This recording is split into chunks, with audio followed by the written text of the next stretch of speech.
एक गाव होतं. त्या गावाच्या वाटेवर खूप घनदाट जंगल होतं. जंगल घनदाट असल्यामुळे जंगलात विविध प्रकारचे प्राणी व पक्षी वास्तव्य करत होते. तिथे एक सिंहही राहत होता. कधी कधी सिंह गावात घुसून मोठा कहर करायचा.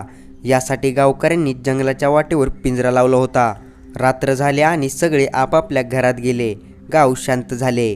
तेवढ्यात सिंह त्याच वाटेने गावाकडे निघाला आणि त्याचा पाय वाटेत लावलेल्या पिंजऱ्यात अडकला आणि जड वजनदार शरीरामुळे सिंह पिंजऱ्यात बंद झाला. आता तो त्या पिंजऱ्यात खूप वाईटरित्या अडकला होता. अनेक प्रयत्न करूनही तो तिथून बाहेर पडू शकला नाही. रात्रभर सिंह पिंजऱ्यात अडकून होता. सकाळी काही वेळाने त्याच मार्गाने एक व्यक्ती गावाकडे जात होता. तेव्हा सिंह म्हणाला, हे बाहू.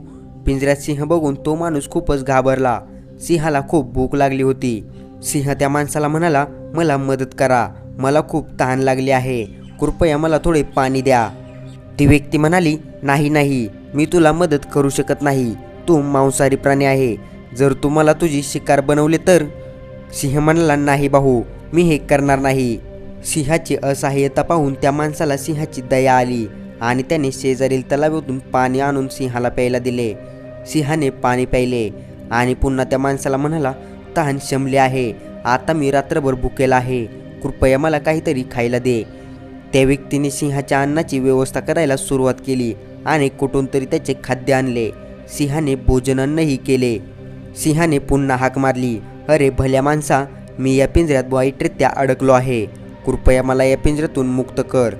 तो माणूस म्हणाला, नाही, मी तुला आणखी मदत करू शकत नाही, तू मांसाहारी प्राणी आहेस, पिंजऱ्यातून बाहेर येताच तू तुझ्या मूळ रूपात परत येशील. सिंह म्हणाला, नाही, मी तुला काहीही करणार नाही, मी तुझ्या कुटुंबालाही इजा करणार नाही.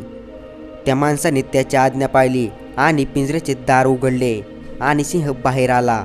सिंह बाहेर येताच त्याने सुटकेचा निश्वास टाकला आणि सांगितले की त्याची भूक अजून भागलेली नाही आणि अन्नही त्याच्या समोरच आहे, त्यामुळे अन्न शोधण्याचीही गरज नाही.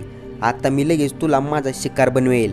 हे ऐकून ती व्यक्ती भीतीने थरथर कापू लागली आणि म्हणाली, तू बेईमान होऊ शकत नाहीस, मी तुला खाणार नाही आणि तुझ्या कुटुंबालाही इजा करणार नाही असे तू आधीच सांगितले होतेस, मग तू आता असे का करत आहेस.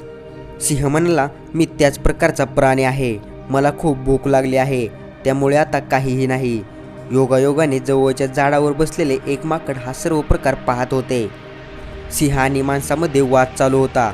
तेवढ्यात अचानक माकड म्हणालं, काय झालं, वाद काय चाललाय. माणसाने सगळी गोष्ट माकडाला सांगितली. माकड म्हणाला, ठीक आहे, तर हे आहे, बरं मला समजत नाही की एवढा मोठा सिंह या छोट्या पिंजऱ्यात कसा बसेल.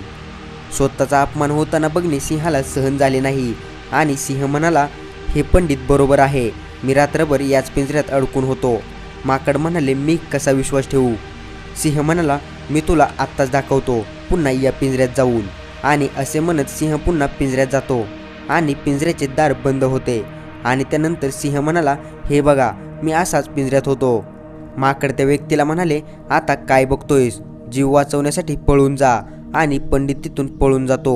सिंह पुन्हा पिंजऱ्यात अडकून जातो. तर मित्रांनो, या कथेमधून आपल्याला शिकायला मिळते की जेव्हा तुम्ही एखाद्याला मदत करता तेव्हा विचारपूर्वक करा. ज्याच्यावर विश्वास ठेवण्यालायक आहेत फक्त त्याच्यावरच विश्वास ठेवा. बरेच लोक सत्य सांगण्याचे ढोंग करतात आणि दुसरी व्यक्ती पहिल्यांदा त्याच्यावर विश्वास ठेवते. अशा वाईट लोकांपासून दूर राहणे चांगले आहे. आय होप मित्रांनो, मला या कथेच्या माध्यमातून जे काही सांगायचे होते ते तुम्हाला समजले असेल. तर मित्रांनो, व्हिडिओ कसा वाटला, काय वाटला, कॉमेंट्समध्ये जरूर सांगा. आणि अशाच आपल्या मराठी भाषेतून नवनवीन प्रेरणादायी कथा पाहण्यासाठी आपल्या इझी मोटिवेशन स्टोरी या यूट्यूब चॅनलला सबस्क्राईब करा आणि नवनवीन व्हिडिओची नोटिफिकेशन सर्वात आधी येण्यासाठी बेल आयकॉन प्रेस करा. तर चला भेटूया पुढच्या एका नवीन भन्नाट अशा व्हिडिओमध्ये. तोपर्यंत धन्यवाद.